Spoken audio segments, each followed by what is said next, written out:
기도력이라는 제목으로 함께 말씀을 나누겠습니다. 다니엘은 어떤 사람인가 생각해 보면 다니엘은 어려서 다니엘과 그 친구들 사드락과 메삭과 아벳느고와 함께 꿈이 있었던 소년들이었고 비전이 있었던 사람들이었습니다. 그래서 다니엘은 비전의 사람이라 이렇게 말할 수가 있겠습니다. 그리고 다니엘서는 후반부로 가면 갈수록 환상 예언자요 선지자였던 다니엘은 환상을 통해서 하나님의 뜻을 보게 됩니다. 그러므로 다니엘은 환상의 사람이라 할 수가 있습니다. 다니엘은 어려서부터 그렇게 포로로 끌려왔지만 왕의 진미를 거절하고 그렇게 하나님이 주시는 음식으로 살기를 결심하고 결단하는 그런 결단력이 있는 사람이었습니다. 또 사자굴에 들어가서도 두려워하지 않았던 용맹함을 가지고 있었던 사람이죠. 다니엘은 결단력도 있고 용감하기도 한 그런 사람이었다. 그런데 이러한 이야기들을 다 엮기 위하여서는 가장 중요한 것, 다니엘은 기도의 사람이었다. 다니엘은 기도하는 사람이었다. 이것을 절대 놓치면 안 됩니다. 그래서 다니엘서보다 기도의 삶을 해보하는데 깊은 통찰력을 제공하는 성경은 찾기 어렵다. 이런 말이 있을 정도로 다니엘은 10대부터 80대 이르기까지 그 인생 전반에 항상 기도의 아우라가 발산되는 것을 우리가 볼 수가 있습니다. 다니엘이 그렇게 느부갓네살 왕의 꿈을 해석해 주는 그런 상황 속에서 보면 모든 사람들이 다 꿈을 해석하지 못하고 그로 인하여 왕의 분노가 극에 치닫고 그래서 그 당시에 있었던 모든 예언자들 그 사람들을 다 죽이려고 할 때에 다니엘이 잠깐 기다리라. 내가 왕의 꿈을 해석해 주겠다. 그러면서 친구들에게 와서 자초지종을 얘기하고 하나님께서 응답하여 주시기를 하나님께서 그 꿈을 해석해 주시기를 그렇게 친구들에게 기도를 부탁하죠. 그리고 기도를 함께 하면서 그 가운데 하나님의 응답을 받고 그 꿈을 해석해 주는 그런 사건이 있었습니다. 어떤 상황이 닥쳤을 때 그것이 위기의 상황일 때 그럼에도 불구하고 하나님을 의지하고 신뢰하면서 하나님께 나아가 기도하였던 사람이 바로 다니엘이었다는 사실입니다. 이 다니엘의 기도에 관한 극적인 사건은 다니엘이 이제 다리오 왕의 금령을 어겼을 때, 그러니까 어떻게 보면 다니엘이 하나님 앞에 기도의 사람이라는 것은 누구나 다 알고 있었음에도 불구하고 사람들은 어찌 되었든 간에 그 공적인 자리에서 다니엘이 점점 높아지는 것에 관하여 시기하게 되었고, 그래서 이제 그 시기심이 커져서 어떻게 하면 그 사람을 실수로 추문으로 내려뜨릴 수 있을까 그렇게 했으나 다니엘 6장 4절에 보면 다니엘을 고발할 근거를 찾고자 하였으나 아무 근거 아무 허물도 찾지 못하였다고 기록합니다. 그런데 다니엘에게는 그가 하나님 사람이고 기도의 사람임을 부끄러워하지 않는다는 한 가지 그런 틈새가 있었던 겁니다. 사람들은 일찍이 다니엘이 기도하는 사람이라는 걸 다 알았을 겁니다. 그리고 그 당시에 이 메데 바사라는 이 지역 자체가 다원주의적인 그런 종교관을 가지고 있으니 뭐 각자의 신에게 또는 자기의 신에게 절을 하거나 기도하는 거 그렇게 뭐 이상한 일이 아닐 수도 있었던 겁니다. 당시에 이방 나라에서 끌려온 많은 포로들이 자기들의 종교를 가지고 있었고 그런 것들을 좀 포용하는 정책을 쓰고 있었을 텐데, 그런데 사람들은 이 다리오 왕을 부추기는 겁니다. 계속해서 부추겨서 다리오 왕 스스로도 이 상황에 어긋나는 그런 법령을 만들게 되는 거죠. 자기를 높이고 다리오 왕을 점점 높이기 위한, 그래서 자기의 신에게 기도하지 못하도록 하는 그런 잘못된 법을 만들게 된 겁니다. 그런데 그럼에도 불구하고 다니엘은 기도하는 것을 쉬지 않았다. 그렇게 성경은 가르쳐 주십니다. 6장 10절에 보니까 다니엘이 이 조소의 왕의 도장이 찍힌 것을 알고도 자기 집에 돌아가서는 윗방에 올라가 예루살렘으로 향한 창문을 열고 전에 하던 대로 하루 3번씩 무릎을 꿇고 기도하며 그의 하나님께 감사하였더라. 그러니까 왕의 이 금령이 있어서, 그래서 이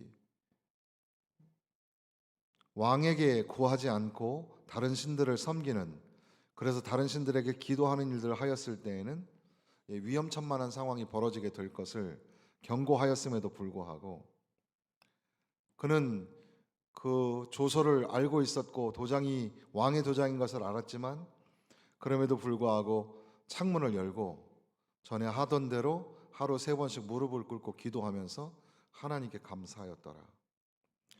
우리는 예수님께서 기도할 때 골방에서 기도하라라는 말씀을 하신 걸 기억합니다. 그러므로 기도하는 거 조용히 은밀한 중에 골방에서 기도하면 되는 거야, 그렇게 생각하죠. 그러나 사실은 예수님께서는 제자들에게 수차례 당신이 기도하시는 모습을 보여주시기도 했습니다. 그리고 지금 다니엘은 사람들이 들리고 보일 정도로 그렇게 기도하는 일을 하고 있다는 것을 우리가 생각해 봐야 합니다. 예수님께서 골방에서 기도하라라는 것은 기도는 아무도 보지 않는 곳에서 하는 거다라는 것을 가르치셨다기보다는 기도하는 것을 과시하지 마라, 기도하는 걸 자랑하지 마라, 그런 의미입니다. 기도는 너무나 중요한데 기도 외에는 이런 유가 나갈 수 없고 항상 낭망치 말고 기도해야 하고 쉬지 말고 기도해야 한다. 기도가 중요하다 말씀하시는데, 그러나 기도를 자랑하거나 기도를 과시하지 마라, 그런 의미로 우리가 생각해야 합니다. 오히려 정하여진 시간을 따라서 원래 하던 대로 하나님의 말씀 의지하여서 다니엘은 용기를 내어서 기도한 겁니다. 사람들이 이제 옳거니 함정을 놨으니 이제 왕에게 가가지고 다니엘이 왕의 도장과 왕의 조서를 알고 있었음에도 불구하고 이렇게 하루 3번씩 기도합니다. 고발을 하게 되고, 왕은 이 말을 듣고 걱정을 하면서 어쨌든 다니엘을 구해보려고 노력을 하지만 법이니까, 법을 지켜야 하니까, 그래서 다니엘을 끌어다가 사자굴에 던져 넣게 되는 겁니다. 그러나 사자굴에 들어갔던 다니엘은 살아났고 이제 그 왕마저도 다니엘의 하나님, 그 하나님을 찬송하게 되는 그런 극적인 기적 같은 일이 있었던 것을 우리는 알 수가 있습니다. 그렇게 다니엘은 여러 가지 많은 방해와 회방 중에도 하나님 앞에 기도하는 사람이었다는 겁니다. 지금 우리가 읽고 있는 9장의 말씀도 다니엘의 기도에 관한 말씀이죠. 다니엘이 하나님의 말씀, 선지자 예레미야를 통해서 기록된 하나님의 말씀을 듣고 거기에 기록된 연수를 깨달아 알게 됩니다. 왜 이스라엘이 황폐하게 되고 이렇게 많은 사람들이 포로가 되었는가? 그것은 이스라엘의 범죄함 때문이었습니다. 그 말씀을 듣고 깨닫고 난 다음에 이제 다니엘은 이스라엘 백성을 위해서 기도하는 겁니다. 그래서 9장 3절에 보니까 내가 금식하며 베옷을 입고 죄를 덮어쓰고 주 하나님께 기도하며 간구하기를 결심하고, 하나님 앞에 금식하면서 기도를 시작했다는 겁니다. 그것도 그의 민족을 대신하여 드리는 중보의 기도였습니다. 이 기도의 내용만 가지고도 여러 가지 우리가 할 말이 많겠지만 그 중에서도 그는 겸손하게 낮아져서 기도하고 있다는 것을 볼 수가 있고, 또한 진실하게 하나님 앞에 나아가 기도하고 있음을 알 수가 있습니다. 이렇게 포로 생활 중에도 깨닫지 못하고 있는 그런 이스라엘 백성들을 위해 기도할 때 다니엘이 이스라엘 백성들을 향하여서 거만한 자세로 또는 막 가르치려는 자세로 그렇게 한 게 아니라, 자신이 범죄한 건 아니지만 자신이 그 범죄한 모든 이스라엘 백성들과 동일시하면서 그렇게 하나님 앞에 기도하는 겁니다. 믿음이 견고한 자와 그렇지 못한 자를 하나로 묶고 주님 안에서 한 가족이라는 그런 연대의식을 가지고 기도하는 겁니다. 언약 안에 있는 백성들, 그 이스라엘 백성들을 사랑하고 그 언약 백성들이 다시 한번 회복되기를 원하는 마음을 가지고 같은 마음이 되어서 기도했다는 사실입니다. 중보기도라는 말, 그 어떤 학자들은 중보라는 말 자체가 하나님과 우리 인간 사이의 중보자는 유일하신 예수님이시니까 중보기도라는 말은 합당하지가 않다, 이렇게 설명하는 사람들도 있는데, 그러나 그렇게 신학자들이 정의를 내리기 전에 이미 우리는 중보기도라는 말을 쓰고 있죠. 타인을 위한 기도를 우리는 중보기도로 쓰기 때문에 사실은 그런 논쟁은 불필요한 것 같기도 합니다. 어쨌든 우리는 다른 사람을 위해 기도합니다. 우리 가족을 위해서, 또 우리 이웃을 위해서, 다른 사람을 위해서 기도할 때 그 사람들이 설령 범죄함으로 인하여 어려움을 당하고 있다 할지라도 그 사람들을 우리가 책망하거나 그 사람들보다는 우리가 좀 낫다는 견지에서 기도하는 게 아니라 그 사람들과 동일시해서 같이 어깨를 맞대고 저 사람의 죄가 나의 죄이고 저들이 당하고 있는 고난이 나의 고난으로 인지하고 그렇게 기도하는 게 다니엘의 기도의 모습이었다는 사실입니다. 예수님께서 친히 우리의 약함을 담당하셨다는 말씀처럼 다니엘은 이스라엘의 모든 그런 죄를 자기 자신에 짊어지고 그렇게 기도하고 있는 겁니다. 그래서 다니엘은 하나님 앞에 기도를 드리죠. 2절 3절에 9장 2절 3절에 나와 있는 말씀을 통해서 또 하나님 앞에 기도하고 있는 다윗은 하나님의 성품에 깃대어서 기도하고 있는 겁니다. 하나님은 4절 말씀 중간에 보시면 크시고 두려워할 주 하나님이라고 표현합니다. 우리가 기도하고 있는 그 기도의 대상인 하나님은 크신 하나님이며 두려워할 주 하나님이시다. 그런데 하나님은 주를 사랑하고 주의 계명을 지키는 자를 위하여 언약을 지키시고 그에게 인자를 베푸시는 분이시다. 하나님은 크신 하나님이신데 하나님은 또한 인자를 베푸시는 분이시다. 그런 하나님을 향한 고백을 가지고 믿음을 가지고 하나님 앞에 나아가면서 기도를 드립니다. 먼저는 이스라엘 백성들이 가지고 있었던 죄과를 하나님 앞에 고백을 합니다. 5절 6절 사이에 학자들은 여기에 6번이나 반복되는, 그러니까 죄과를 낱낱이 고백하고 있다. 범죄하여 패역하며 행악하며 반역하며 주의 법도와 규례를 떠나 싸우며 말씀한 것을 듣지 아니하였나이다. 이렇게 이스라엘 백성들이 불순종하여 말씀을 거역한, 그래서 처참한 상황 속에 빠지게 되었다는 것을, 이 총체적인 심각성을 주님 앞에 고백하고 있는 겁니다. 그럼에도 불구하고 다니엘은 지금 당하고 있는 현실을 직시하면서 하나님 앞에 우리를 불쌍히 여겨 달라고 우리라는 표현을 쓰죠. 그래서 8절에 보면 주여 수치가 우리에게 돌아오고 우리의 왕들과 우리의 고관과 조상들에게 돌아온 것은 우리가 주께 범죄하였음이니이다. 저들이 범죄한 게 아니라 우리가 범죄하였다고 그렇게 얘기하고 있는 겁니다. 수치가 돌아오고 있다. 우리에게는 수치가 있다. 그런데 하나님 앞에 기도할 때에 지금 하나님 우리를 구원하여 주옵시고 하나님 우리를 고쳐 주옵소서 그렇게 기도할 때에 하나님의 공의, 하나님의 공의를 들어서 이 모든 심판이 이루어진 것처럼 이제는 하나님의 긍휼하심이 우리 가운데 있기를 원합니다. 그렇게 기도하고 있는 겁니다.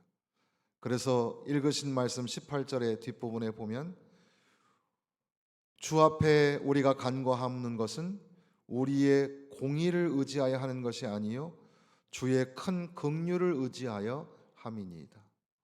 하나님의 공의로우심에 마땅히 우리가 죄를 지었고 그렇게 지금 이렇게 어려운 상황을 맞닥뜨리고 있지만 주여 우리를 불쌍히 여겨 주옵소서.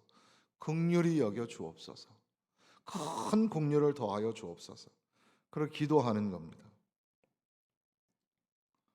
하나님 앞에 기도하고 있는 다니엘의 모습 19절에 보면 주여 들으소서, 주여 용서하소서, 주여 귀를 기울이시고 행하소서. 주여라는 말이 히브리어 원문에는 당신의라는 말이지만 이것을 굉장히 의미적 번역을 한 것 같습니다. 주여라는 혹격으로 바꿔서 주여 들으소서, 주여 용서하소서, 주여 귀를 기울이시고 행하소서. 목회학 박사 어떤 논문에 보면은 한국 교회의 기도 삼창에 담겨진 신학적 의미 뭐 이런 걸 논문으로 쓴 그런 내용들도 있습니다. 우리 한국 교회의 전통 중에는 기도할 때 주여 삼창이 있습니다. 주여 삼창. 그 외국인들이 가끔 그런 전통을 본받아 가지고 외국인들이 기도하는데 외국에서 가끔 그런 걸 봐요. 우리 다 같이 주여 삼창 하겠습니다. 이런 말을 합니다. 그러니까 한국 교회가 보여줬던 그런 전통이기도 한데 주여를 3번 부르는 게 거기에 무슨 힘이 있는 건 아닌데 이상하게도 우리는 그렇게 3자를 좋아하니까 주여 주여 주여 하고 하죠. 한번 해보시겠습니다. 주여 주여 주여. 예, 주님을 부르는 겁니다. 주님을 부르면서 기도하는 거죠. 그런 관점으로 보면은 17절, 18절, 19절에 보면 하나님이여 라는 말도 한 절에 한 번씩 꼭 나오죠. 우리 하나님이여, 나의 하나님이여, 나의 하나님이여 라고 하나님 하고 부르는 겁니다. 다니엘은 하나님 앞에 기도하는 겁니다. 하나님, 하나님, 하나님, 주여, 주여, 주여 우리를 용서하여 주옵소서. 주여 우리에게 큰 긍휼을 허락하여 주옵소서. 주여 우리를 살려 주옵소서. 속히 회복시켜 주옵소서. 그렇게 다니엘은 기도하는 사람이었다는 사실입니다. 말씀에 의지하여 진실하게 하나님 앞에 기도하였던 다니엘의 모습을 우리가 볼 수가 있습니다.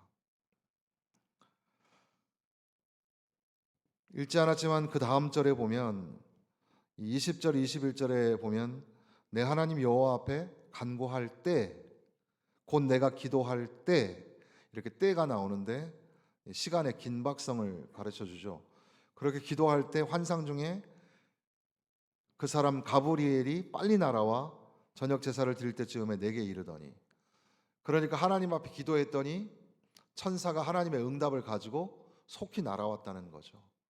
하나님 앞에 진실하게 간절하게 기도하였던 다니엘의 기도, 그 기도에 하나님은 즉각적으로 천사를 보내셔서 응답하신다는 사실입니다.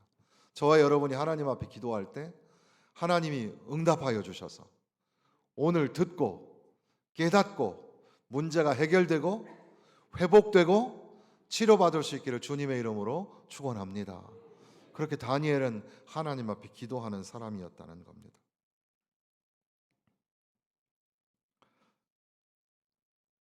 그러니까 다니엘은 비전의 사람이었습니다. 또 다니엘은 환상의 사람이었습니다. 그런데 비전과 환상 이것을 연결하는 다니엘은 기도의 사람이었습니다. 우리 아이들이 비전이 있고 꿈이 있어서 비전과 꿈을 가지고 있는 다니엘과 같은 그런 아이들이 되었으면 좋겠습니다. 어른들은 환상을 보고 꿈을 꾸며 장래를 알 수 있는 그런 예언자적인 안목이 있어야 되겠습니다. 우리 교회 성도들이 그런 환상을 갖고 비전을 품으며 살아가면 참 좋겠습니다. 그런데 그렇게 하기 위해서는 다니엘처럼 기도의 사람, 기도로 삶을 살아가는 능력, 기도력이 있어야 할 것입니다. 그러니까 다시 말하면 우리 가운데 비전이 없는 게 아니라, 우리에게 환상이 없는 게 아니라 기도가 없는 건 아닐까? 기도하지 않기 때문에 세상을 이기지 못하고, 기도하지 않기 때문에 비전도 꿈도 없으며, 기도하지 않으니까 환상도 하나님의 음성도 듣지 못하는 건 아닐까 돌아보아야 하는 겁니다. 시대를 분별하며 말씀에 근거하여 기도하는 다니엘, 저와 여러분도 그렇게 기도해야 할 것입니다. 여러분 가정의 문제 기도해야 합니다. 기도하지 않으면 해결되지 않습니다. 우리 인생은 풀리지 않는 수수께끼와 같습니다. 왜 나에게 이런 일이 있을까? 이거는 어떻게 풀어가야 할까? 문제투성입니다. 그것은 하나님이 저와 여러분에게 기도하라고 기회를 주신 겁니다. 기도하면 됩니다. 기도하지 않기 때문에 쉬지 말고 기도하라. 범사의 모든 일에 감사함으로 하나님께 구하라 말씀하셨는데 우리가 기도하지 않는 거죠. 나라와 열방도 마찬가지입니다. 우리나라 지금 뒤숭숭한 이 정국을 어떻게 하면 됩니까? 우리는 기도해야 합니다. 편말을 들고 깃발을 들고 거리에 뛰어나가는 게 아니라 우리는 하나님 앞에 기도해야 합니다. 금식하며 죄를 덮으며 하나님 앞에 기도해야 합니다. 미국의 대선 결과가 나왔고 그러면 이제 새로 다시 대통령이 취임하게 될 텐데, 그러면 미국의 정국은 어떻게 될 것이며 그로 인하여 전 세계는 어떤 여파를 가질까? 한국도 피해가 있을 거다. 어쩌고 저쩌고 얘기가 많죠. 우리는 무엇 해야 합니까? 기도해야 합니다. 전문가들이 이 얘기 저 얘기 하지만 사실은 정답 없는 공허한 메아리와 같습니다. 하나님 앞에 기도해야 합니다. 우크라이나와 러시아의 이제는 본격적인 무기의 확산으로 인하여서 3차 대전의 두려움이 짙어지고 거기에는 북한도 우리나라도 다 연결되어 있기 때문에 모두 다 긴장하는 가운데 전쟁이 어떻게 될 것 같습니까? 우리는 잘 알지 못합니다. 기도해야 합니다. 나라와 열방을 위해서 기도해야 합니다. 환경, 기후, 지진과 기근 어떻게 해야 합니까? 기도해야 합니다. 눈물을 흘리며 간절하고 진실한 마음으로 하나님 앞에 기도해야 합니다. 기도의 사람이 비전의 사람이고 기도의 사람이 환상의 사람입니다. 우리의 힘으로는 살 수 없지만 기도의 능력, 기도의 힘으로 살 수 있는 줄로 믿습니다. 10장, 다니엘서 10장에 보면 히데겔 이 티그리스 강가에서 다니엘이 환상을 보게 됩니다. 하나님 앞에 기도하다가 인자의 환상을 보게 됩니다. 아마도 여기 나타나는 인자의 모습은 성육신 하시는 예수 그리스도를 보는 것처럼 그렇게 우리는 생각하게 되는데, 주님이 나타나셔서 주님이 말씀하시는 모습, 잠깐 읽어보면 8절에 보면 10장 8절에 보면 그러므로 나만 홀로 있어서 사람들이 막 떨면서 도망하니까 이 큰 환상을 볼 때에 내 몸에 힘이 빠졌고 나의 아름다운 빛이 변하여 썩은 듯하였고 나의 힘이 다 없어졌으나 내가 그의 음성을 들었는데 그의 음성을 들을 때에 내가 얼굴을 땅에 대고 깊이 잠들었느니라. 그 놀라운 환상, 그 경외감, 그 황홀감을 견디지 못해 사람들은 도망을 치고 무서워하는데 다니엘은 그걸 보다가 자기 힘이 빠지고 주의 음성을 들었을 때 깊이 잠들게 됩니다.